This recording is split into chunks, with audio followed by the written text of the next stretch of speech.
¿Cómo les va? Bienvenidos. Aquí estamos dispuestos para iniciar un nuevo capítulo de este Roel TV que nos permite entrar a compartir con ustedes durante una hora toda la programación que tenemos armada para que disfruten y a su vez, por supuesto, se informen. Vamos a entrar en el temario del día de hoy.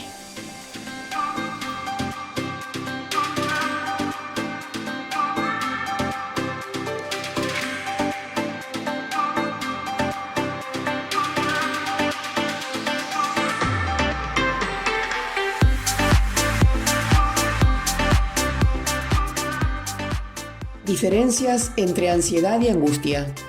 Conversamos con la psicóloga Andrea Cabañac. Las rosas mini, una variedad ideal para el hogar. Conocemos nuevas plantas junto a Ángel Bauzá. ¿Cómo está la situación económica de los comercios en Gualeguaychú? Entrevista con Federico Laderach. Los desafíos del sistema educativo en medio de una crisis institucional. Reflexiones con Lisandro Gamarra.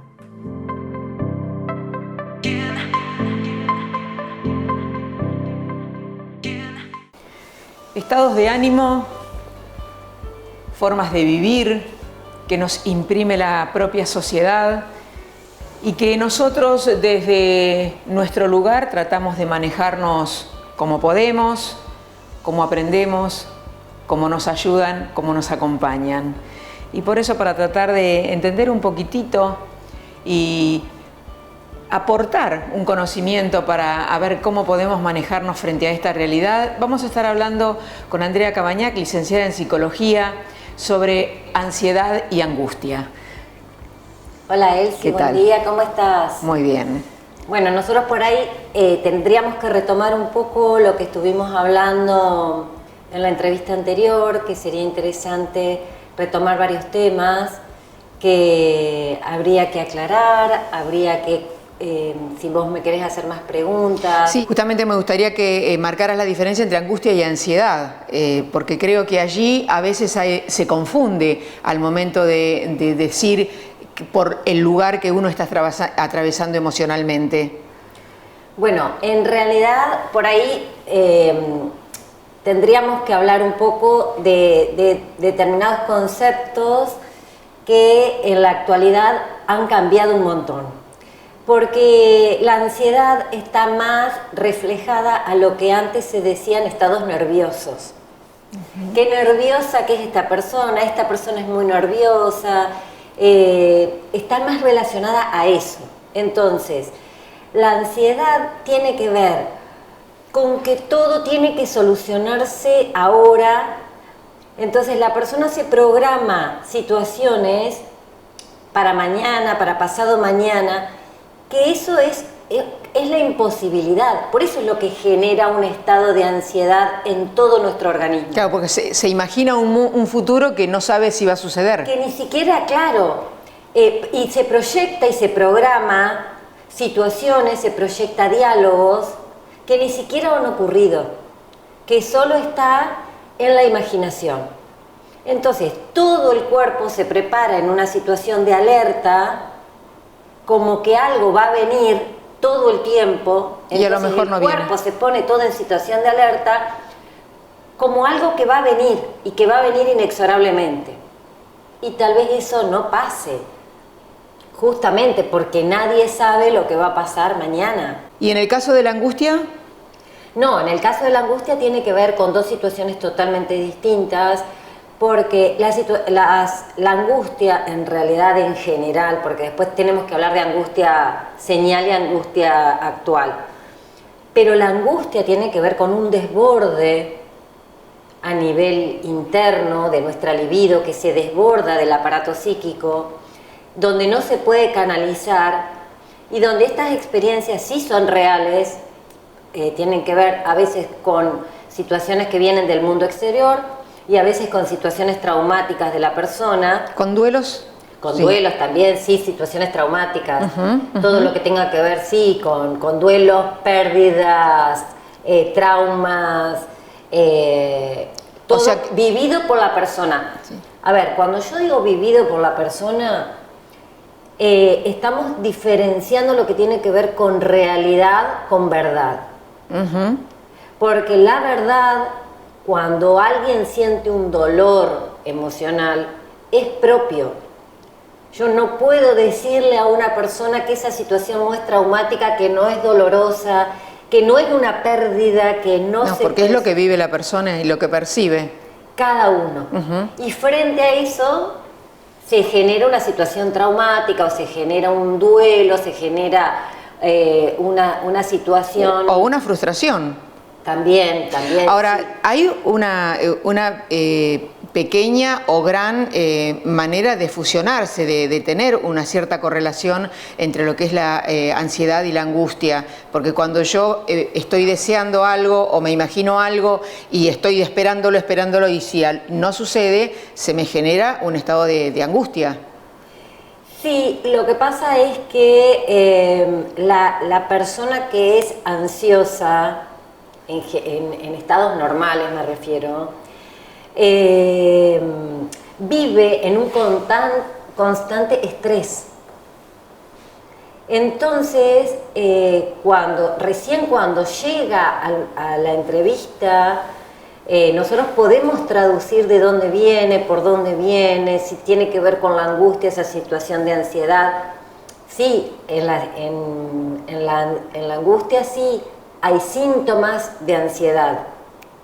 En la ansiedad no necesariamente genera angustia. Bien. Ahora, ambas situaciones que atraviesa el ser humano repercuten en lo físico, tienen una directamente, porque en realidad justamente esa es la expresión visible de las situaciones de ansiedad, de angustia, de depresión, de melancolía, es siempre nuestro organismo, porque justamente este desborde de pulsión, que es lo que hablaba anteriormente, la forma que tiene de expresión y de liberarse, digamos, de nuestra psiquis, es a través de nuestro organismo. Entonces, la mente facilita un organismo, se llama facilitación, porque como toma un organismo prestado, un organismo que tenga que ver con la historia de cada ser humano. En determinadas personas serán los intestinos, en otra persona será el hígado, en otras personas será el corazón, en otra persona será la garganta, en otras serán los oídos, el dolor de cabeza, las jaquecas, la vista, las torceduras de pie. Fibromialgias que también aparecen mucho. Las fibromialgias están muy contaminadas, porque por ahí se le pone un diagnóstico, eso está bueno que aclares. Las fibromialgias, en realidad el diagnóstico, como el diagnóstico de fibromialgia no es certero, porque es un dolor generalizado, esto también pasa en la angustia y en los estados graves de angustia. Pasa exactamente lo mismo. O sea, es como un sello que se deposita en el cuerpo frente a esa situación que está atravesando el ser humano. Digamos, es el aparato psíquico se desborda como que fuera un caudal. Sí, y estalla en el cuerpo. Y eso, como no está liberado correctamente, no está canalizado, se llama canalizado, ¿viste? Como una canaleta, como no está canalizado correctamente, entonces aparecen los desbordes. Y la forma que tiene es a través de nuestro organismo. Y cada uno tiene su manera de responder. Sí, de enfermar, digamos. Lo que pasa, lo que pasa es que hay patologías que tienen que ver con la más normalidad, que tienen que ver con la angustia, que es tomar un organismo y un órgano y enfermarlo, como es en la angustia, pero en otras patologías que son más graves, como que pueden ser las alergias, las enfermedades de la piel, la anorexia y la bulimia, toman un compromiso de un órgano, ya como que se apodera de eso. Y esa piel que hace como de separación entre el mundo exterior queda permeable. ¿cómo manejarías o llevarías a nuestros televidentes a tratar de entender cómo canalizar tanto la angustia como la ansiedad? Bueno, hay situaciones que son generales para el mundo, digamos. En una situación de duelo hay que prestar mucha atención porque el duelo, lo que tiene que ver con el dolor, es diferente para cada uno. En general uno supone que el tiempo de duelo es 1 año, pero yo no sé cuántos duelos tiene cada uno en su haber. Entonces no es lo mismo cómo se responde al duelo frente a un duelo que a 3 duelos. Entonces hay que prestar atención frente a situaciones así como fue. Nosotros la otra vez nombrábamos la pandemia también.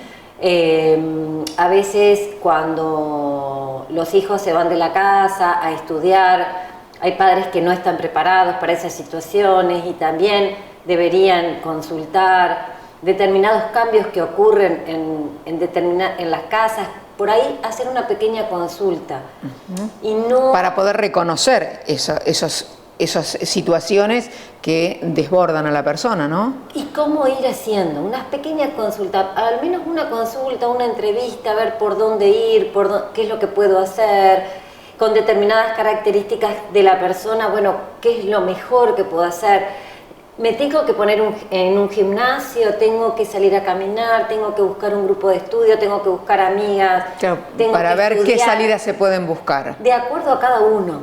Andrea, ahora, esto más que nada sería en la parte de lo que sería la angustia, pero en el caso de las personas que naturalmente son ansiosas, como vos decías, que antes se decía que eran nerviosas, sí. Ahí la cosa va por otro lado, porque hay un cambio ya de raíz, digamos, ¿no? De una forma de ser. Generalmente esto de la ansiedad tiene que ver con una familia de ansiosos, con un ritmo que se le imprime, digamos, al bebé al nacer, que es un ritmo acelerado. Vertiginoso. Sí.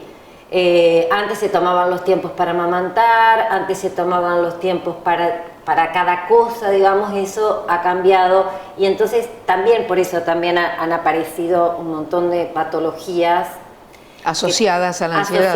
Asociado al ritmo que le imprime la mamá al bebé. Entonces sí, seguramente cuando nosotros vemos a una persona ansiosa o muy nerviosa, tiene que ver con seguramente sus padres, ¿sí?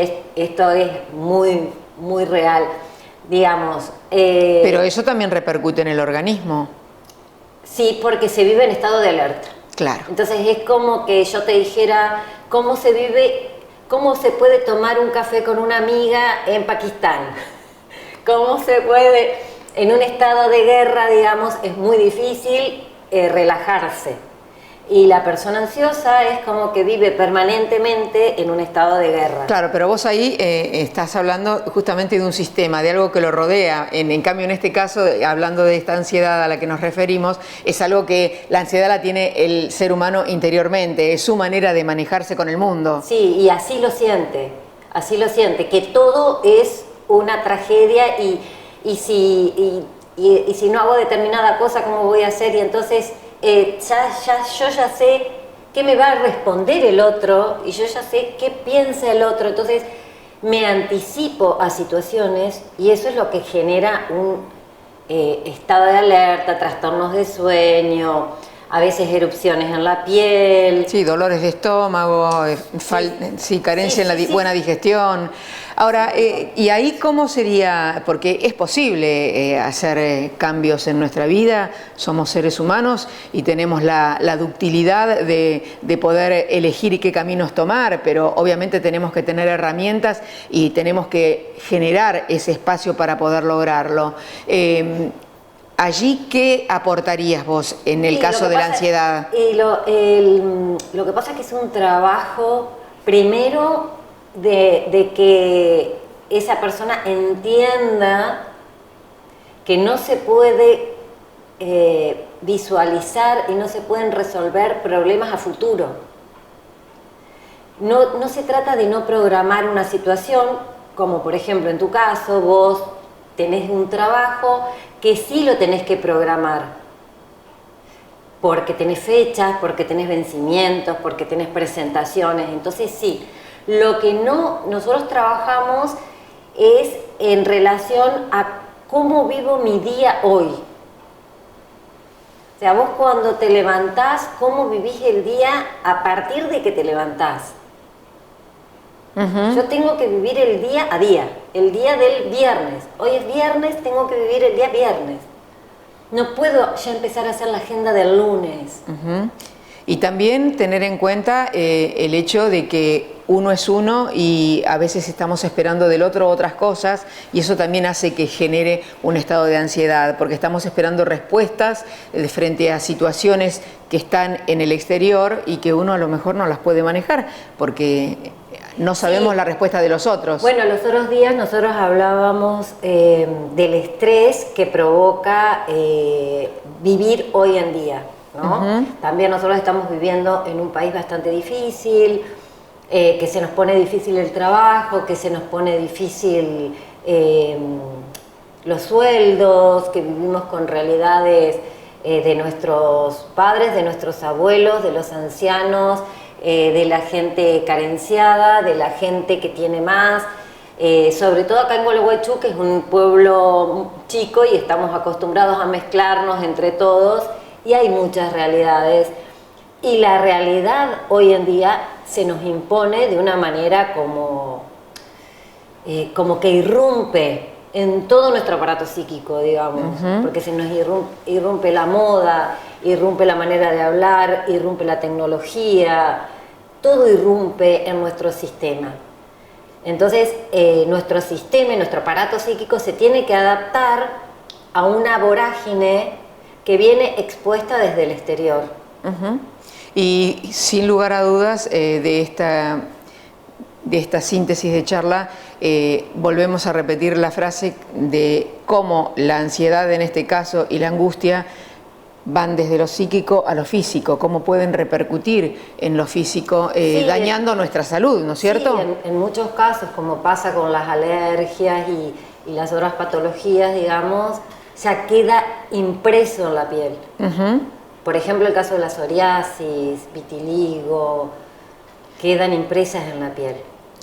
Hay que seguir tratando de lograr abrir un poco el pensamiento y la forma de manejarse de las personas, porque todavía hay gente que es reticente a una consulta en el psicólogo, porque todavía se sigue pensando que el psicólogo no es para mí porque es para locos. Esa frase que se decía antes cuando yo era chica. Pero es real, hay gente que es reticente a la consulta psicológica, y qué saludable sería poder tener una charla con un psicólogo para tratar de encontrar algunas alternativas a nuestra vida diaria, ¿no? Sí, porque, a ver, lo que me parece que tiene que saber todo el mundo, que la solución está en uno mismo. Digamos, nosotros somos el medio para interpretar la mente y el cuerpo, pero la solución la tiene cada uno. Pero a veces no se ve, y entonces es necesario que... A veces es muy difícil verlo, a veces se complica, y también, como decimos, si vivimos también un ritmo acelerado por parte de los demás, del exterior, del ambiente donde vivimos, de la sociedad, y bueno, estamos también imprimiendo algo que no traemos nosotros naturalmente. Gracias, Andrea. Gracias a ustedes.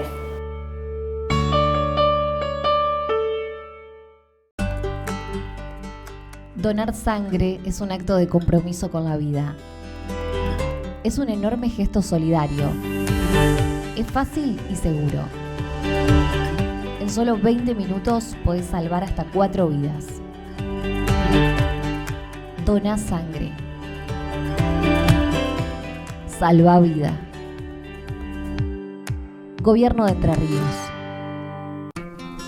Arquitect diseña ideas, concreta proyectos y ejecuta obras. Arquitect, solidez, confianza y trayectoria para lograr que los grandes y pequeños sueños sean realidad. En el CEDES te acompañamos a alcanzar tu meta. Vos sos el protagonista de tu propia historia. Las tecnicaturas son una opción de rápida salida laboral. CEDES Sapiense, tu lugar de estudio. Vivero Bausá. Plantas conos sin flores para interior y exterior. Árboles, césped. Brindamos asesoramiento y un servicio experimentado en mantenimiento de parques y jardines. Encontranos en Facebook como Vivero Bausá. Centro Médico San Lucas. Máxima eficiencia profesional, científica y tecnológica. Centro Médico San Lucas. Las 24 horas del día sirviendo a la comunidad.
El Mercado del Munilla es el primer paseo comercial y gastronómico de la ciudad. Situado estratégicamente como portal de ingreso a la Costanera del Tiempo sobre la avenida Cándido Irazusta. El Mercado del Munilla es una iniciativa de articulación público-privada que con el impulso de la inversión estatal en infraestructura de servicios busca dinamizar la actividad económica para la creación de nuevos puestos de trabajo en nuestra ciudad. Generamos condiciones para un desarrollo armónico de nuestra comunidad, planificando y ejecutando las obras que la ciudad necesita para crecer.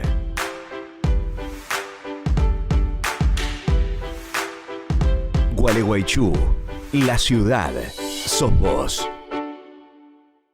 27 años de excelencia junto a la comunidad avalan el respaldo profesional. Atendemos a todo público con equipamientos de alta tecnología. Laboratorio San Lucas, doctores Bobet Cabañac, a la vanguardia en calidad y servicio.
Bueno, nos encontramos acá en este espacio donde vamos a tratar de compartir este mundo de las plantas junto a Ángel Bauzá. ¿Qué tal? ¿Cómo va? Hola, Elsie. Un gusto, ¿eh? Sí, gracias igualmente. Bueno, vamos a ver qué planta vamos a conocer. Y hoy les vamos a hablar sobre las rosas mini. Las rosas mini son una variedad dentro de todas las rosas que se caracterizan generalmente por ser plantas de flores chicas. En eso incluimos las rococó, que son las más pequeñitas. Se usa mucho para los buqués, los regalos. Y después hay otra variedad de rosas no tan pequeñas, pero sí que se les considera dentro de las mini. Las características de estas rosas que normalmente se pueden tener tienen un desarrollo mucho más chico de lo que es una rosa floribunda o rosa de corte, como se le llama, las rosas de flores grandes, y tienen un tamaño más chico que las hace muy factible de tenerlas en macetas, en jardineras, en balcones, y tienen una floración muy abundante, es decir, generalmente durante casi todo el año están produciendo flores. No son plantas muy grandes, como lo decía, son más bien plantas compactas, más bien pequeñas, y tienen esa posibilidad de tener floración casi todo el año, que a veces hay muchas plantas que no tienen su época de floración, pero las rosas, como característica general de las rosas, es que desde primavera, otoño, principio de... Están siempre con sus flores. Época, todavía viendo un rebrote de calor, de temperatura, la planta está continuamente floreciendo. Ahora, yo le pregunto, dentro de lo que son las rosas mini, ¿siempre son a nivel plantita, arbusto, o hay alguna clase, alguna variedad que le permita estar enredándose? No, las mini están consideradas las rosas, digamos, pequeñas. Ajá. O sea, generalmente tienen entre 80 centímetros, 1 metro, pueden llegar a desarrollarse, siempre son matas compactas, y después dentro de las enredaderas hay muchas variedades de flores pequeñas, pero generalmente asociados que producen ramilletes. Entonces son otro tipo de rosas. ¿Pero también son mini o no? No serían mini. No serían mini. No serían mini, son de ramillete, inclusive las que tienen de ramillete o sea, son pequeñas rosas en ramillete. Generalmente son de una floración de primavera. Ajá. Las que son trepadoras, enredaderas. Después hay otras variedades dentro de las trepadoras que también son floribundas, o sea, son flores medianas, que tienen más floración durante el año, pero generalmente las enredaderas, que uno dice, chiquitas, son para enredar, pero esas florecen una sola vez al año, claro. Primavera. Pues se pueden tener hasta diciembre aproximadamente, pero las rosas mini son matas, digamos 80 centímetros, 1 metro, pueden llegar cuando están en tierra también, pero más de eso generalmente no se desarrollan, y son variedades muy compactas.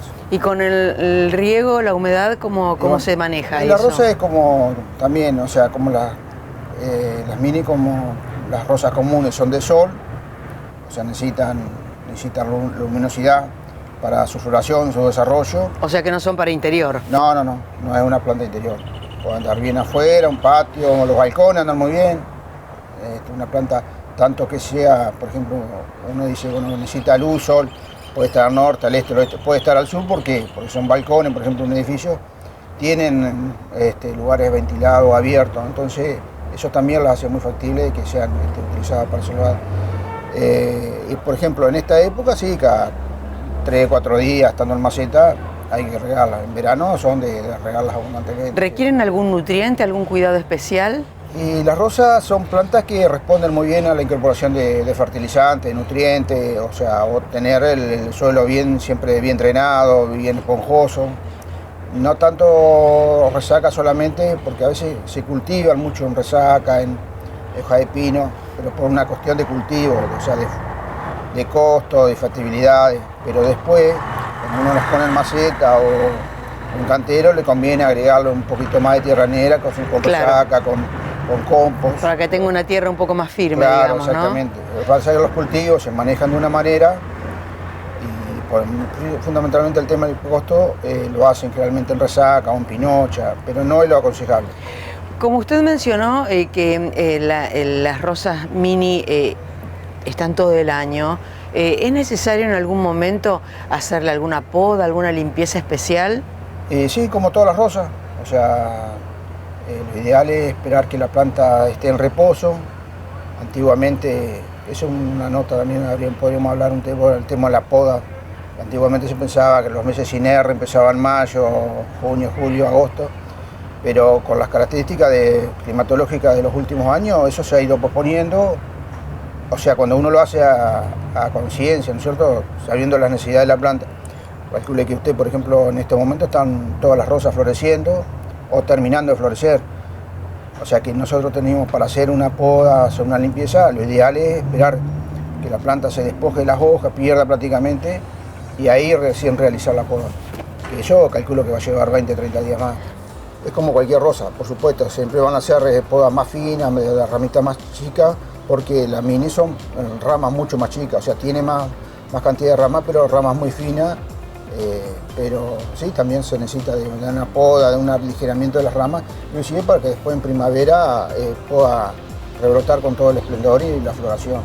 Bueno, Ángel, muchísimas gracias, y queda entonces pendiente el tema de la poda que surgió, pero me parece que es algo importante para aportar. Empezado porque se está haciendo mucha poda, mucho desastre, o sea, podadores somos todos, después cuando lo tenemos que hacer bien y para que, es decir, podar árboles, por ejemplo, se poda, la planta rebrota, pero rebrota mal, se vuelve a hacer ese tipo de poda, rebrotan peor, entonces podar se puede podar de cualquier manera, el tema está en los resultados de que después ese tipo de poda sea la beneficiosa para la planta. Gracias. Gracias a usted, que pase bien.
Estamos con Federico Laderach, secretario general del Centro de Defensa Comercial e Industrial de Gualeguaychú, a quien le damos la bienvenida. Bueno, gusto gracias. Tenerte. Gracias, Elsie. Buen día.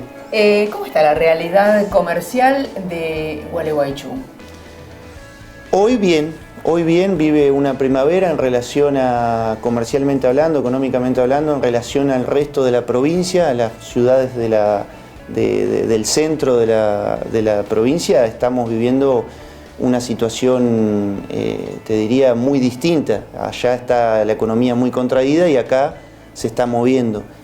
El porqué, bueno, está mucho más dinamizada por el consumo de los vecinos uruguayos que nos están inyectando divisa y nos están inyectando compras, digamos, están consumiendo, y eso suple más que satisfactoriamente lo que el argentino, por una cuestión de retracción económica, sobre todo de inflación, está dejando de consumir. La inflación está haciendo destrozos en el consumidor. El día a día el asalariado tiene que destinar el 90 o el 90 y pico % de sus ingresos a lo que es consumo básico, y otras cosas quedan relegadas, no lo puede consumir. Y es ahí donde en el centro de la provincia, en el centro del país, los comerciantes ven afectado su consumo, y nosotros aquí en Gualeguaychú, nuestros vecinos de Colón y Concordia tampoco viven la misma situación que nosotros, no vemos esa realidad tan cruda que se vive en el centro del país o en el centro de la provincia. ¿Por qué? Bueno, por el consumo que estamos recibiendo de la visita de los hermanos uruguayos, de los vecinos uruguayos. Lo que clama la voz popular de la ciudad, lo mismo que sucede en Colón y demás, es el hecho de góndolas vacías, desabastecimiento en cuanto a la capacidad de compra. ¿Qué mirada tenés vos desde el Centro de Defensa Comercial? Mira, nosotros desde el Centro de Defensa Comercial lo venimos midiendo, venimos haciendo relevamiento de ese tipo de cuestiones. Y la realidad es que no hay desabastecimiento ni faltante en góndola que se mantenga en el tiempo. Lo que hay es un gran consumo durante el día que hace que la reposición de la mañana a la tardecita ya vos no ves el producto en góndola.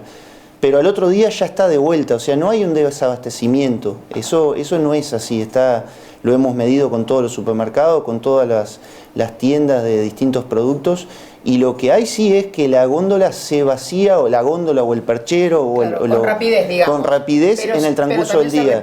Pero se repone. Por suerte no hay desabastecimiento. Lo que sí uno observa es que desaparecieron quizás cuando vas al supermercado las ofertas, pero eso claramente lo maneja el mercado con oferta y demanda. Cuando el mercado se contrae, aparece en góndola la oferta. Cuando el mercado está sólido y hay movimiento y hay rotación del producto en góndola, hace que la oferta desaparezca. Eso existió siempre. Ahora, con relación a los precios, a la remarcación de precios que sostenidamente en muchos productos en particular se nota que hay una remarcación. Esa remarcación, ¿qué planteo, qué estadísticas hacen ustedes con relación al aumento? ¿Es producto del beneficio que buscan a través de que vienen los uruguayos y compran en cantidad, o realmente se manejan con el tema del inflacionario? ¿Cómo es ese manejo de la remarcación? Bueno, mirá, volviendo al punto anterior, aparte de aprovechando ese relevamiento que hacemos y sondeo que hacemos de góndola, que le decimos así, también sondeamos precios. Nosotros en líneas generales no vemos un incremento por encima del precio que marca la propia inflación. Hay casos muy puntuales, pero no es generalizado, digamos. Como en todo hay siempre está la viveza criolla, la mal llamada viveza criolla, el vivo, el que se aviva, e incrementa un poco por encima de la inflación, aprovechando que igualmente al consumidor uruguayo le sirve, y cuando quiere acordar no puede identificar entre el consumidor uruguayo y el argentino. Y quizás no se está dando cuenta que está perjudicando a aquel consumidor argentino que le consume durante toda la vida. Exacto. Y esto es coyuntural, digamos, lo del uruguayo. Pero si bien sabemos y no desconocemos que existen esos casos puntuales, son puntuales, no son generalizados. No es que el comercio en su totalidad tiene un precio por encima de lo que marca el mercado. Hay casos, sí, en el que quizás, bueno, el comerciante puntualmente aumenta por encima de o tiene dos precios, pero son puntuales, y te digo, lo hemos sondeado, lo hemos estudiado, lo hemos relevado, y no es general esto. En líneas generales, el comerciante aumenta los precios en base a su estructura de costo, que viene acelerada por un proceso inflacionario, pero no más. Propio de la Argentina. Propio de la Argentina. Me remito justamente a esto que me estás mencionando del proceso inflacionario de nuestro país. Hay una gran problemática con relación a los almacenes de barrio, con relación a la competencia que tienen desproporcionada con las grandes estructuras de supermercado. ¿Cómo ustedes asesoran a esos comerciantes pequeños para que logren sostenerse? Bueno, mira, casualmente por esta situación coyuntural que se está dando por el uruguayo, la visita del uruguayo, ¿qué ha sucedido? Se ha dado lo siguiente, que el uruguayo ha visitado mucho grandes cadenas, no vamos a decir marca, pero grandes supermercados de la ciudad. Y el argentino, cuando va a consumir, al no ver la oferta y al encontrarse con quizás demoras o grandes colas a la hora de ingresar, termina volcando su consumo al comercio de barrio, al almacén de barrio. Y esto también lo tenemos estudiado, el almacenero de barrio, la carnicería de barrio, el negocio, comercio de barrio, ha visto incrementada su venta. Por eso dije al principio de la nota que la economía se ve mucho más dinamizada que en otras ciudades. Volviendo al tema, para no olvidarme, al tema de los precios, otra cosa que detectamos es que quizás muchos consumidores nos dicen, pero acá en Urdinarrain, en Concepción o en La Roque encontramos precios por debajo del precio normal. Lo que pasa que ahí, como el consumo no llega, ahí sí aparece la oferta. Entonces lo que se confunde muchas veces es la ausencia de ofertas con incremento de precios. Y la realidad es que, como dije en un principio, la oferta o el cartelito oferta se maneja con la demanda, digamos. Entonces, ahora, los precios, de igual modo, lo que se nota en una diferencia en el precio de los almacenes de barrio con los supermercados. Y en muchos casos con incrementos muy altos de diferencia de precios. Es por eso que también el almacén de barrio a veces se le dificulta poder tener un precio competitivo. Hay una explicación ahí, sí. La primera es el poder de compra, la forma en la que se compra y en la que se abastece ese pequeño comercio, esa despensa, que quizás el supermercado compra directamente a fábrica. Claro, y grandes bultos. Y grandes cantidades y hace un mejor precio. Y el almacenero tiene que pasar por un distribuidor, sí, el distribuidor pasa por un mayorista, el mayorista... Entonces la cadena engrosa el precio, eleva el precio. Y la otra cuestión es que quizás no todos los almaceneros pueden llegar a el famoso, la famosa línea de precios cuidados del gobierno. Queda más al alcance de una gran empresa porque tenés que hacer mucho tramiterío, es algo bastante burocrático, no es tan sencillo. Entonces a la gran cadena primero tiene una estructura administrativa que le permite acceder a eso, hacer todos los trámites y acceder a esos precios, aparte de que el gobierno se los impone, ¿no es cierto? Pero al almacenero no se los impone y le dificulta aparte llegar a esos subsidios para tener esos precios cuidados. Entonces ahí es donde radica generalmente esa diferencia que vos notás. Una de las cosas que se gestiona y se genera dentro de lo que son las grandes empresas es el trabajo mancomunado, el trabajo de equipo, ¿no? Que se potencia y que hace que uno le permita al otro encontrar mejores versiones y empezar a lograr crecer en ese espacio. ¿Cómo se podría trasladar eso a los pequeños comercios, en donde a lo mejor si tuvieran, en lugar de tener una mirada individualista, lograran agruparse, y de qué manera ustedes desde el Centro de Defensa Comercial alientan a esa posibilidad? Porque en el individualismo, en esta bendita sociedad, a veces es muy difícil crecer. Todo cuesta más. Desde la entidad siempre tratamos de hacer entender al asociado, al comerciante, que el asociativismo es lo mejor que le puede pasar y trabajar en conjunto es lo mejor que le puede pasar. Un ejemplo claro de lo que vos estás mencionando es el tema de los supermercados de origen orientales, de los supermercados chinos. Ellos compran en grupo, ellos logran esos mejores precios comprando de forma unida más cantidad. Entonces ahí se ve clara la diferencia entre comprar solo y comprar en grupo y trabajar de forma asociada. También tienen una forma de financiarse entre ellos, tienen todo un sistema que sería en algún momento bueno que quizás el comerciante local lo emite, lo visualice. Pero también es parte de la cultura del argentino, el individualismo, lamentablemente. Sí, lamentablemente. Sí. Pero yo creo que nosotros hay que trabajar en eso, Federico, porque hay paradigmas que tiene la sociedad que es necesario romperlos para empezar a focalizarse y buscar las fortalezas, porque si no nos quedamos siempre en la debilidad y no puedo y no accedo. Sin embargo, hay formas de gestionar para poder lograrlo. Yo creo que ese es un trabajo que aliento a que se pueda lograr, ¿no? Desde la entidad venimos trabajando en lo que es capacitar y darle herramientas de distinto tipo a los comerciantes, pero siempre tratamos de inculcar el hecho de que el concepto de que juntos y unidos se defiende mejor a un sector.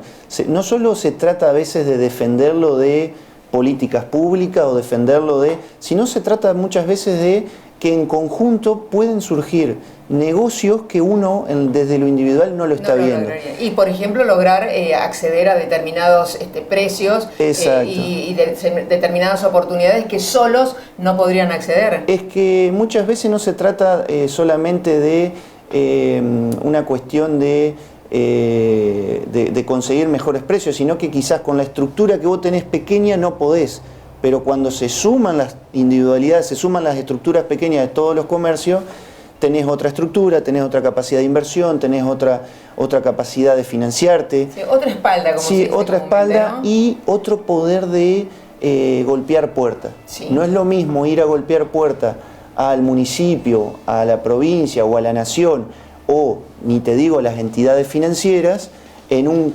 conglomerado que de forma individual. Bueno, un tema que es muy interesante para seguir desarrollando. Que lo guardamos en otra oportunidad. Sin dudas. Es muy importante fortalecer el trabajo de equipo. Así es. Es lo que permite crecer no solamente a un barrio, a una familia, sino a un país, ¿no? El trabajo de equipo.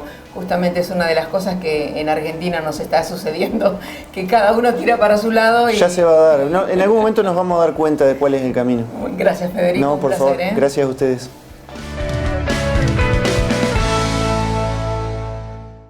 ...27 años de excelencia junto a la comunidad avalan el respaldo profesional. Atendemos a todo público con equipamientos de alta tecnología. Laboratorio San Lucas, doctores Bobet Cabañac, a la vanguardia en calidad y servicio.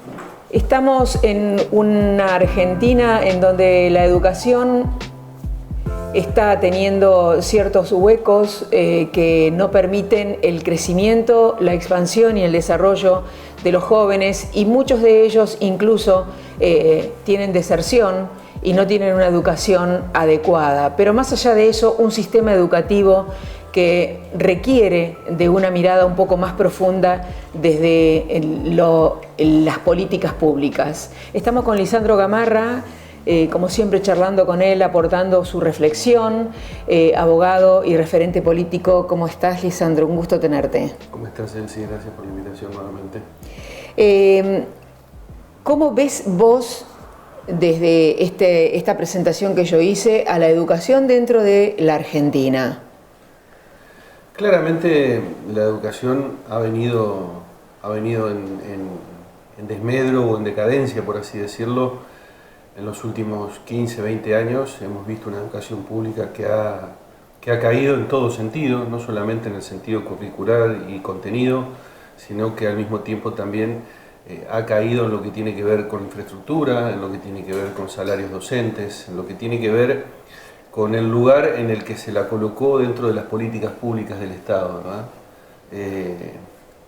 Uno siente que quienes gobiernan eligen o prefieren tener un grupo de ignorantes debajo, digamos, este es el análisis más simple, para que obviamente tengan menos herramientas para poder evaluar, si uno quiere juzgar, ¿no?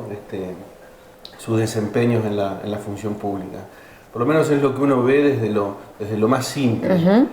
Es mucho más profundo, es complejo. Sí. La educación está en constante deterioro, últimamente, y no solamente en un nivel inicial, sino en todos los niveles, ¿no?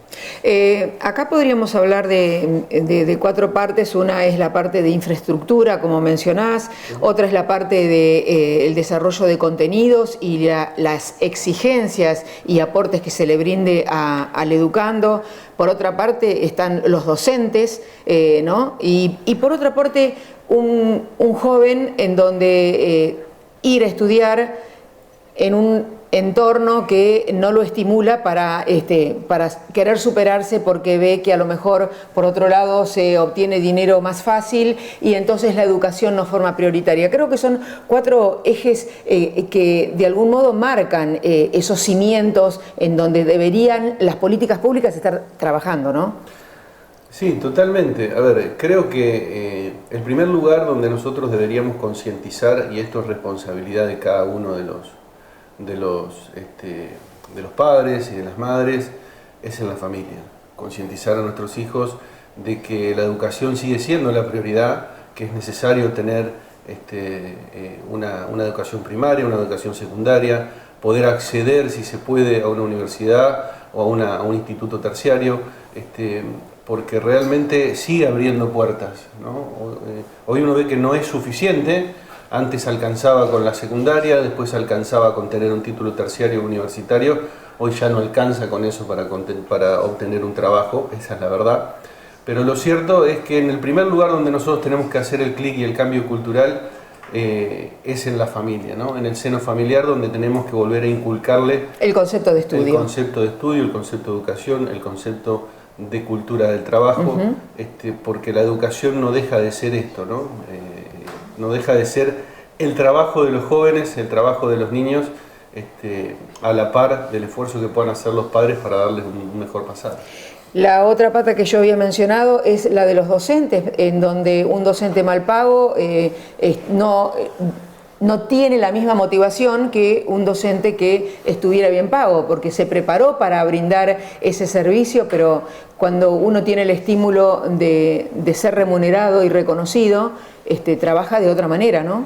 Y bueno, claramente tiene que ver con las prioridades que tiene el Estado, digamos. O sea, uno a la educación desde la retórica la coloca en un lugar y desde la práctica la coloca en otro. Vos fijate que el promedio, para que tengas una idea, el promedio de los sueldos de los empleados de un ente como la AFIP, por ejemplo, que es un ente recaudador,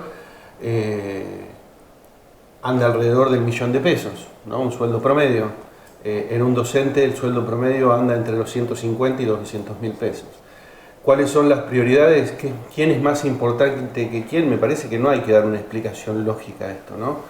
Está más que claro que el docente está mal remunerado, está más que claro que con esta falta de atención hacia los docentes atentamos claramente contra su vocación, contra la intención de querer educar, que debe ser una de las tareas más nobles, formar un ser humano. Entonces, creo que ahí están las prioridades que tenemos que cambiar, ¿no? Esta cuestión de cuánto ganan es algo vital y es consecuencia de cómo se los trata.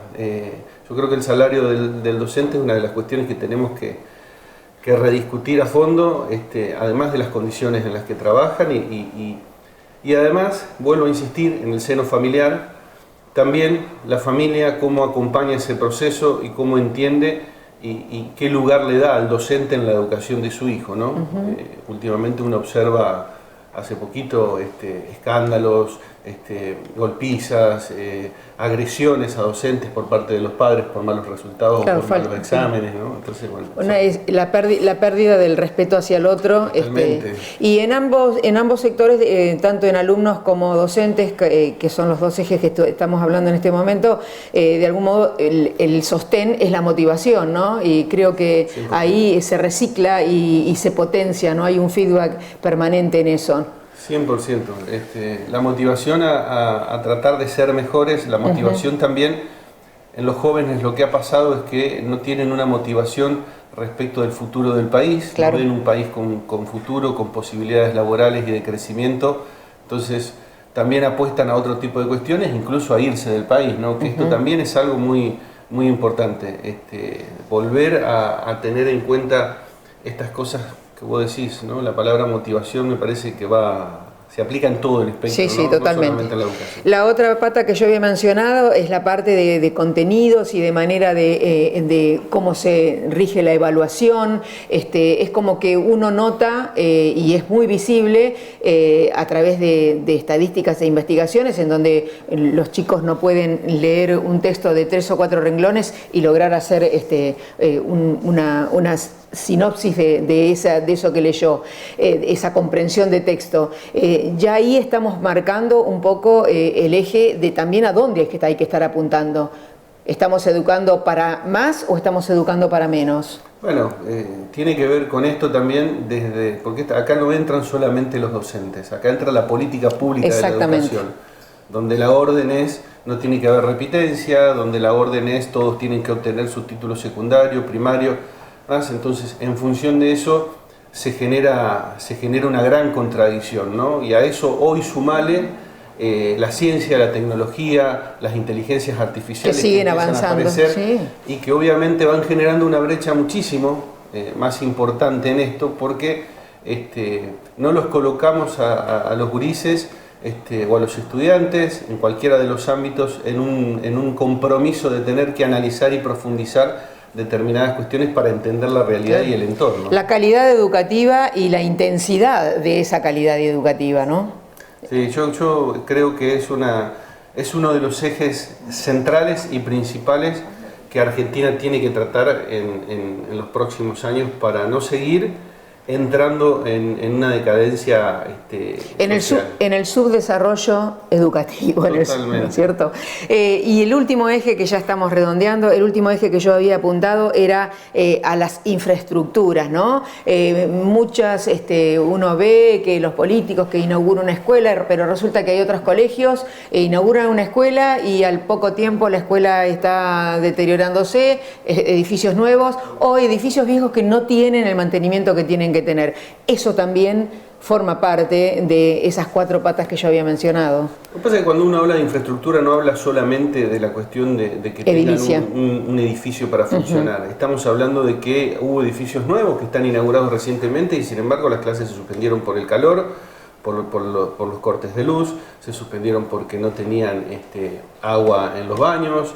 Entonces uno observa de que si bien va un dirigente e inaugura una escuela nueva, esa escuela no cuenta con determinadas herramientas y elementos para poder funcionar adecuadamente y mínimamente, ¿no? Estamos hablando de ventiladores de pie, ventiladores de techo, cuestiones que deberían existir. Uno se las imagina que deberían existir hoy por hoy, ¿no? Bueno, no pasa. Entonces ahí es donde uno habla de la cuestión edilicia. No alcanza con hacer una escuela linda si no tiene los servicios necesarios para que se lleve adelante esto, ¿no? ¿Se podrá hacer algo en esta Argentina? ¿Sí? Yo creo que sí. Necesitamos un cambio radical. Este año es un año de elecciones y creo que los argentinos tienen que cambiar radicalmente la mirada en la que están poniendo su voto y la confianza, digamos, en la dirigencia política, y tienen que poner foco en algo que genere un quiebre, digamos, para poder de alguna manera romper algunas estructuras que están enquistadas y que tienen que ver con esto y que vienen haciéndole mucho daño a la sociedad argentina. Gracias, Lisandro. Gracias a vos, Luchi. Bueno, nos estamos despidiendo. Esperamos que realmente haya sido de interés este programa y, por supuesto, siempre los estamos invitando y los estamos esperando para que estén allí, del otro lado, compartiendo esta propuesta que le realizamos a través de Roel TV. Hasta la semana próxima.